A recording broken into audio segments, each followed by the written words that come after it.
ನಮಸ್ಕಾರ ವೀಕ್ಷಕರೇ. ಇವತ್ತು ಕರಾವಳಿಯ ಸ್ಪೆಷಲ್ ಆದ ಎಟ್ಟಿ ಪುಂಡಿ ಅಂದರೆ ಸಿಗಡಿಯಿಂದ ಪುಂಡಿ. ಇದು ಸ್ವಲ್ಪ ಮರವಾಯಿ ಪುಂಡಿಯ ಹಾಗೆ, ಬಟ್ ಮರವಾಯಿಯನ್ನು ಬೇಯಿಸುವ ರೀತಿಯೇ ಬೇರೆ, ಈ ಸಿಗಡಿ ಎಟ್ಟಿಯನ್ನು ಬೇಯಿಸುವ ರೀತಿಯೇ ಬೇರೆ. ಹಾಗಾದರೆ ಅದನ್ನು ಹೇಗೆ ಮಾಡುವುದನ್ನು ನೋಡೋ ಮೊದಲು ಯಾರೆಲ್ಲ ನನ್ನ ಚಾನಲ್ ನೋಡ್ತಿದ್ದೀರಿ, ಯಾರು ನನ್ನ ಚಾನಲನ್ನು ಸಬ್ಸ್ಕ್ರೈಬ್ ಮಾಡಿಲ್ಲ ಅವರು ದಯವಿಟ್ಟು ನನ್ನ ಚಾನಲನ್ನು ಸಬ್ಸ್ಕ್ರೈಬ್ ಮಾಡಿ. ವೀಕ್ಷಕರೇ, ಇದು 8 ಗಂಟೆಗಳ ಕಾಲ ನಾನು ನೆನೆಸಿಟ್ಟಂತಹ ಕಟ್ ಸಾಂಬಾರ್ ರೈಸ್. ಇದಕ್ಕೆ ಒಂದು ಮುಷ್ಟಿಯಷ್ಟು ನಾನು ಕುಚ್ಚಲಕ್ಕಿಯನ್ನು ಹಾಕಿದ್ದೇನೆ. ಈಗ ಇದನ್ನು ನಾನು ಗ್ರೈಂಡ್ ಮಾಡ್ತಿದ್ದೇನೆ.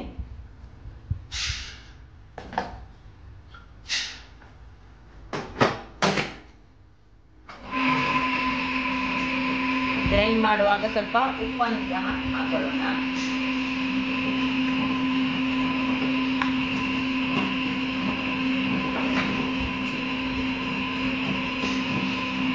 ಸ್ವಲ್ಪ ನೀರನ್ನು ಹಾಕೊಳ್ಳೋಣ.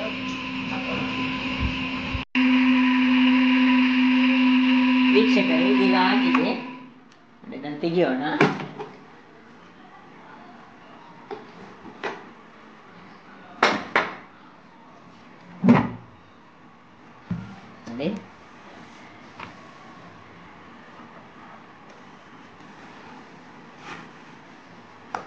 ಈಗ ಇಷ್ಟು ಗಟ್ಟಿಯಾಗಿರಬೇಕು.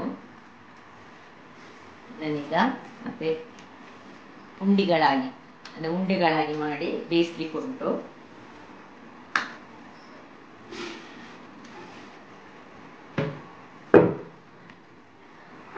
ಇಷ್ಟು ಗಟ್ಟಿಯಾಗಿರ್ಬೇಕು. ಮತ್ತೆ ಈಗ ಒಂದೊಂದು ಉಂಡೆ ಮಾಡ್ಕೊಳ್ಳೋಣ. ಮತ್ತೆ ವೀಕ್ಷಕರೇ ನೋಡಿ, ನೀರು ಕುದಿತಾ ಉಂಟಿದ್ರಲ್ಲಿ ಈಗ ಹಬೆಯಲ್ಲಿ ಇದನ್ನು ಬೇಯಿಸೋಣ. ನೋಡಿ, ಸಣ್ಣ ಸಣ್ಣ ಉಂಡಿಗಳಾಗಿ ಮಾಡಿಟ್ಕೊಂಡಿದ್ದೇನೆ ನಾನು, ಕಡುಬುಗಳಾಗಿ.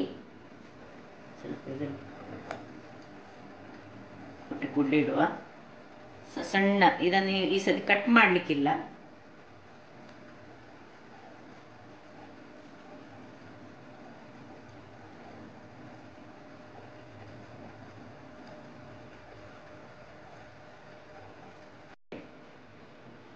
ಎಲ್ಲ ಇಟ್ಟಾಯ್ತು ನೋಡಿ.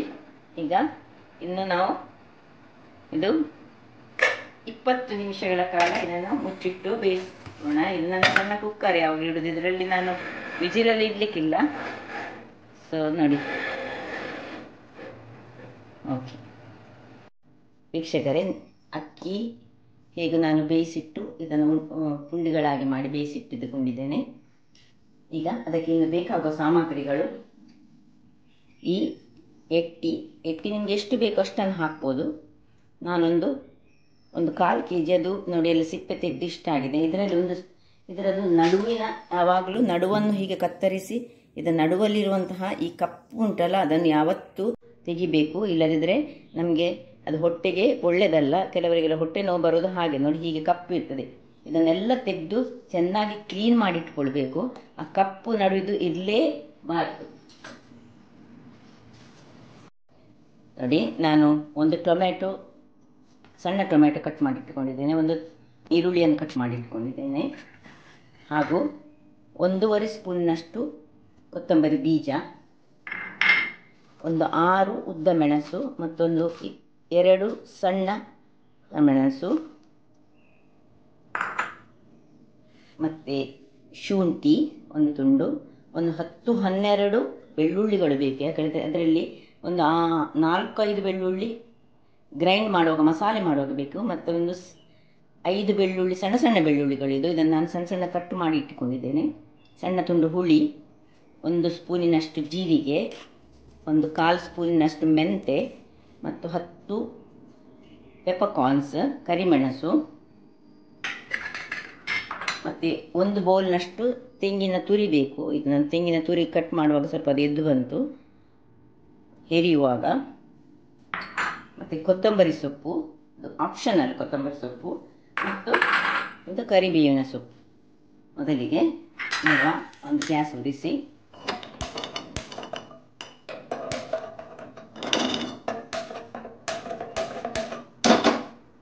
ಈ ಕಾವಲು ಬಿಸಿಯಾಗಿದೆ. ಇದರಲ್ಲಿ ನಾನು ನೋಡಿ ಮೆಣಸನ್ನು ಹಾಕ್ತಿದ್ದೇನೆ. ಮೆಣಸು ನಿಮ್ಮ ಖಾರಕ್ಕೆ ತಕ್ಕ. ನಾನು ತುಂಬ ಖಾರ ಮಾಡೋದಿಲ್ಲ, ಕೆಲವರಿಗೆ ತುಂಬ ಖಾರ ಬೇಕಾಗ್ತದೆ, ನಾನು ಖಾರ ಮಾಡೋದಿಲ್ಲ. ಮೆಣಸು ಹಾಕ್ತಿದ್ದೇನೆ. ಈ 1.5 ಚಮಚದಷ್ಟು ಕೊತ್ತಂಬರಿ ಬೀಜ, ಸ್ವಲ್ಪ ಜೀರಿಗೆ, ಎಲ್ಲ ಒಟ್ಟಿಗೆ ಡ್ರೈ ರೋಸ್ಟ್ ಮಾಡುವ ಜೀರಿಗೆ, ಕಾಳು ಮೆಣಸು, ಮೆಂತೆ,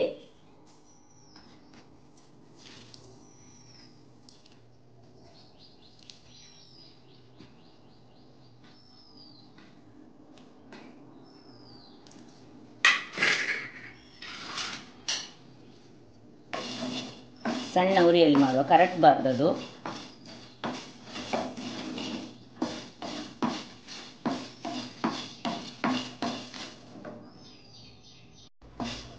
ನೋಡಿ ಸಾಕು, ಅದು ಇಷ್ಟು ಸಾಕು. ಇದನ್ನೀಗ ತಣ್ಣಗಾಗಲಿಕ್ಕೆ ಬಿಡೋಣ.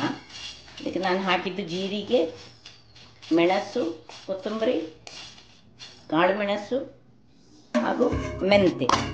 ಸ್ವಲ್ಪ ಸೈಡಲ್ಲಿ ಇಟ್ಕೊಳ್ಳೋಣ. ಈಗ ಇಲ್ಲಿ ಒಂದು ಪಾತ್ರೆಯಲ್ಲಿ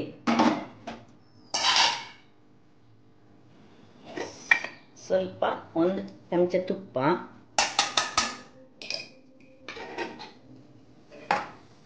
ಹಾಗೂ 1 ಚಮಚದಷ್ಟು ತೆಂಗಿನ ಎಣ್ಣೆ ಹಾಕ್ತಿದ್ದೇನೆ ನಾನು.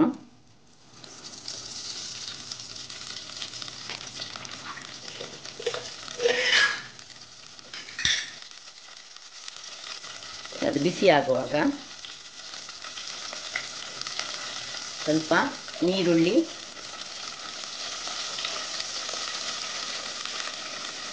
ಫ್ರೈ ಮಾಡ್ಕೊಳ್ಳೋಣ.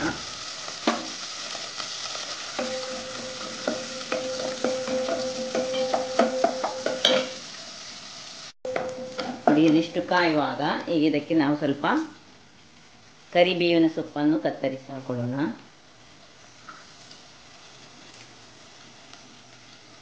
ಒಳ್ಳೆ ಪರಿಮಳ ಬರ್ತಾ ಉಂಟು. ಕರಿಬೇವು ಬಿದ್ದ ಕೂಡಲೇ, ಆ ನೀರುಳ್ಳಿ ಮತ್ತು ಕರಿಬೇವು ಬಿದ್ದ ಕೂಡಲೇ ಅದಕ್ಕೊಂದು ಪರಿಮಳವೇ ಬೇರೆ. ಸ್ವಲ್ಪ ಸರಿ ಡ್ರೈ ಫ್ರೈ ಆಗಬೇಕು, ಇದು ಕಲ್ಲರ್ ಬರಬೇಕು. ಇದು ಒಂದು ಒಗ್ಗರಣೆ ಅಂತ ಹೇಳ್ಬೋದು, ನಾವು ಸುಳಿಗೆ ಕೊಡುವಂಥ ಒಗ್ಗರಣೆ. ಈಗ ಇದರಲ್ಲಿ ನಾವು ಸಿಗಡಿಯನ್ನು, ಎಟ್ಟಿಯನ್ನು ಬೇಯಿಸ್ತೇವೆ. ವೀಕ್ಷಕರೇ ನೋಡಿ, ಸ್ವಲ್ಪ ಗೋಲ್ಡನ್ ಬ್ರೌನಿಗೆ ಬಂತು. ಈಗ ನಾನು ಸ್ವಲ್ಪ ಇದಕ್ಕೆ ಕೊತ್ತಂಬರಿ ಸೊಪ್ಪನ್ನು ಹಾಕ್ಕೊಳ್ತಿದ್ದೇನೆ.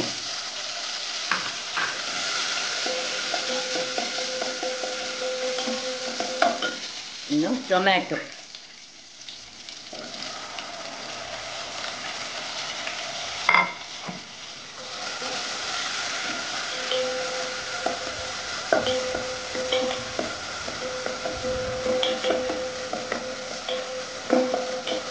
ಈಗ ಈ ಕ್ಲೀನ್ ಮಾಡಿ ತೊಳೆದಿಟ್ಟಂತ ಸಿಗಡಿದ ನೀರು ಸ್ವಲ್ಪ ಸಹ ಬೀಳಬಾರ್ದು.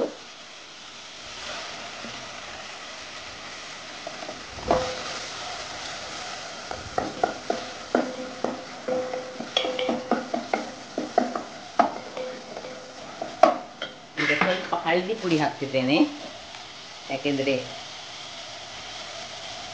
ಇದು ಈ ಸಿಗಡಿ ಸ್ವಲ್ಪ ಸ್ಮೆಲ್ ಇರುವಂತಹ ವಸ್ತು, ಅದರ ಸ್ಮೆಲ್ ಹೋಗ್ಲಿಕ್ಕೆ ಇಮಿಡಿಯೇಟ್ ಹಳದಿ ಹಾಕಬೇಕು.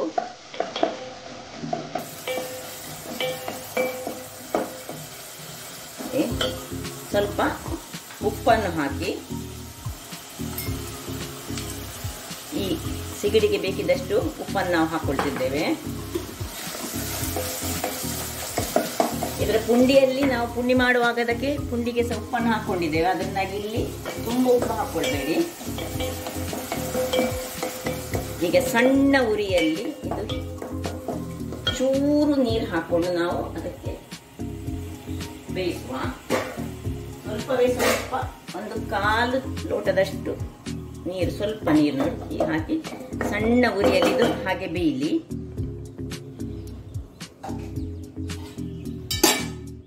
ಇಲ್ಲಿ ಇನ್ನೀಗ ಮಿಕ್ಸಿಯಲ್ಲಿ ನಾವು ನೋಡಿ, ಈ ಸಣ್ಣ ಮಿಕ್ಸಿಯಲ್ಲಿ ಮಸಾಲವನ್ನು ನಾವು ಫ್ರೈ ಮಾಡೋಣ. ಬೇಯ್ತಾ ಇರುವಾಗ ಮಸಾಲೆ ರೆಡಿ. ಇದೆಲ್ಲ ಮಸಾಲ, ಫ್ರೈ ಮಾಡಿದ ಮಸಾಲ ಪ್ಲಸ್ ನೋಡಿ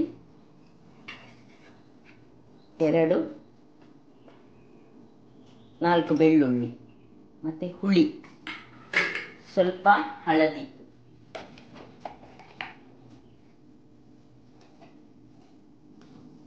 ಸ್ವಲ್ಪ ನೀರುಳ್ಳಿ. ಈಗ ಇಲ್ಲಿ ನೋಡಿ ವೀಕ್ಷಕರೇ, ಇಲ್ಲಿ ನಾನಾಗ ಬೇಯ್ತಾ ಇರುವಾಗ ಒಂದು ಸ್ವಲ್ಪ ಕಟ್ ಮಾಡಿದಂತಹ ಚಾಪ್ಡ್ ಜಿಂಜರ್, ಕಟ್ ಮಾಡಿದಂತಹ ಸ್ವಲ್ಪ ಬೆಳ್ಳುಳ್ಳಿ. ಯಾಕಂದರೆ ಇದು ಸ್ವಲ್ಪ ಇವನ್ ಸಿಗಡಿ ಸಹ ಗ್ಯಾಸ್ಟ್ರಿಕ್ ಅಂಶವನ್ನು ಹೊಂದಿರುವಂಥದ್ದು, ಅದರಿಂದಾಗಿ ಹಾಕಿ ಸ್ವಲ್ಪ ತಿರುಗಿಸಿ ಅದನ್ನು ಆಗ ಫ್ರೈ ಮಾಡುವಾಗ ಸಹ ಹಾಕ್ಕೊಳ್ಬೋದಿತ್ತು, ಈಗೆಲ್ಲ ಹಾಕ್ಕೊಳ್ಬೋದು ನೋಡಿ. ಅದು ಬೇಯ್ದಷ್ಟಕ್ಕೆ ಇಲ್ಲಿ ಇದನ್ನೀಗ ನಾವು ಗ್ರೈಂಡ್ ಮಾಡುವಾಗ ಸ್ವಲ್ಪ ಸುರಿಗೆ ನಾನು ಗ್ರೈಂಡ್ ಮಾಡಿ ತರ್ತೇನೆ, ಆಮೇಲೆ ನಿಮಗೆ ತೋರಿಸ್ತೇನೆ ಪೇಸ್ಟ್. ಮೊದಲಿಗೆ ಇಷ್ಟು ಸ್ವಲ್ಪ ಡ್ರೈ ಪೇಸ್ಟ್ ಮಾಡಿದೆ ನಾನು. ಈಗ ಇದಕ್ಕೆ ತೆಂಗಿನಕಾಯಿಯನ್ನು ನಾನು ಹಾಕ್ಕೊಳ್ತಿದ್ದೇನೆ, ತೆಂಗಿನ ತುರಿ, ಸ್ವಲ್ಪ ನೀರು ಹಾಕೊಂಡು ಗ್ರೈಂಡ್ ಮಾಡೋಣ. ವೀಕ್ಷಕರೇ ನೋಡಿ, ಈ ಪೇಸ್ಟ್ ಇಷ್ಟು ಗ್ರೈಂಡ್ ಮಾಡಿದ ಪೇಸ್ಟ್ ಇಷ್ಟು ಒಳ್ಳೆ ಫೈನ್ ಪೇಸ್ಟ್ ಆಗಿರಬೇಕು. ಈಗ ಇಲ್ಲಿ ನೋಡಿ ಸಿಗಡಿ ಬೇಯಿತು. ಈಗ ಇದಕ್ಕೆ ನಾನು ಒಂದು ಅರ್ಧ ಚಮಚದಷ್ಟು ಗರಂ ಮಸಾಲೆ ಪೌಡರನ್ನು ಹಾಕ್ತೀನಿ. ಇದು ಆಪ್ಷನಲ್, ನೀವು ಹಾಕ್ಬೋದು, ಅದರ ಒಂದು ನಮ್ಮನೆ ಪರಿಮಳ ಒಳ್ಳೆ ಬರ್ತದೆ ವೀಕ್ಷಕರೇ. ಸೊ ಅರ್ಧ ಚಮಚ ಹಾಕಿದರೆ ಸಾಕು ಗರಂ ಮಸಾಲೆ ಪೌಡರ್. ಬೇಕಿದ್ದರೆ ಮಾತ್ರ, ಇದು ಎಲ್ಲರೂ ಹಾಕೋದಿಲ್ಲ, ಇದು ಹಾಕಿದರೆ ಅದಕ್ಕೊಂದು ಪರಿಮಳವೇ ಬೇರೆ ಇರ್ತದೆ ನೋಡಿ. ಈಗ ಇದು ಸಿಗಡಿ ಒಳ್ಳೆ ಬೆಂದಿದೆ. ಈಗ ನಾನು ಇದಕ್ಕೆ ಈ ಮಸಾಲೆಯನ್ನು ಸೇರಿಸಿದ್ದೇನೆ. ಒಳ್ಳೆ ಇದಕ್ಕೆ ಉಳಿದ ನೀರನ್ನು ಹಾಕೊಂಡು ತುಂಬ ತೆಳು ಮಾಡೋಣ. ಯಾಕೆ ಹೇಳಿದರೆ ಉರಿಯನ್ನು ದೊಡ್ಡದು ಮಾಡ್ತೇನೆ. ಈಗ ಕುದಿಬೇಕು ನೋಡಿ ವೀಕ್ಷಕರೇ. ನೋಡಿ ಇದರಲ್ಲೊಂದು ಕುದಿ ಬರ್ತಾ ಉಂಟು ನೋಡಿ. ನಾನು ಇಷ್ಟು ನೀರು, ಇದರ ಕನ್ಸಿಸ್ಟೆನ್ಸಿ ಇಷ್ಟು ನೀರು ಇಟ್ಟಿದ್ದೇನೆ ನೋಡಿ. ಸಿಗಡಿ ಇದರಲ್ಲಿ ಉಂಟು. ಈಗ ಈ ಹದದಲ್ಲಿ ಸ್ವಲ್ಪ ಉಪ್ಪು ಹೇಗುಂಟು ನೋಡಿಕೊಳ್ಳಿ. ಉಪ್ಪು ಸ್ವಲ್ಪ ಕಡಿಮೆ ಉಂಟು, ಸ್ವಲ್ಪ ಹಾಕೊಳ್ತಿದ್ದೇನೆ. ಈಗ ಈ ಮಾಡಿಟ್ಟಂತಹ ಪುಂಡಿಯನ್ನು ಒಂದೊಂದಾಗಿ ಇದರೊಳಗೆ ಹಾಕೊಳ್ತಿದ್ದೇನೆ ನಾನು. ಎಲ್ಲ ಪುಂಡಿಗಳನ್ನು ಇದರಲ್ಲಿ ಹಾಕಿ ನೋಡಿ, ಹೀಗೆ ಆಗಿದೆ ಇದು. ಈಗ ಇದು ನೀರುಂಟು, ಆದರೆ ಇನ್ನು ಸ್ವಲ್ಪ ಹೊತ್ತಲ್ಲಿ ಇದು ಏನಾಗ್ತದೆ, ಗಟ್ಟಿ ಆಗ್ತದೆ. ಅದನ್ನಾಗಿ ಇಷ್ಟು ನೀರನ್ನು ನೀವು ಇಟ್ಟುಕೊಳ್ಬೇಕು. ಸುರಿಗೆ ನೀರಾಯ್ತಂತ ಎಣಿಸಬೇಡಿ, ಯಾಕೆ ಹೇಳಿದ್ರೆ ಇದು ಅಕ್ಕಿ, ಅದರಿಂದಾಗಿ ಅದು ಮತ್ತೆ ದಪ್ಪ ಆಗ್ತದೆ ತನ್ನಷ್ಟಕ್ಕೆ. ಅದರಿಂದ ಈಗ ಇದನ್ನು ಮುಚ್ಚಿಟ್ಟುಕೊಂಡು ಒಂದು 5-6 ನಿಮಿಷಗಳಷ್ಟು ಕಾಲ ಅದು ಅದರಲ್ಲೇ ಎಣ್ಣೆಯಲ್ಲಿ ಮುಚ್ಚಿಟ್ಕೊಳ್ಳೋಣ.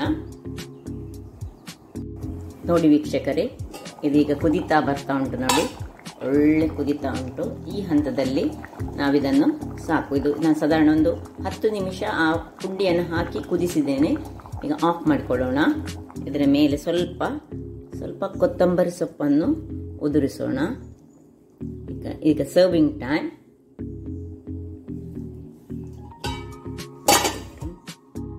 ವೀಕ್ಷಕರೇ ನೋಡಿ, ಎಟ್ಟಿ ಪುಂಡಿ ರೆಡಿಯಾಗಿದೆ.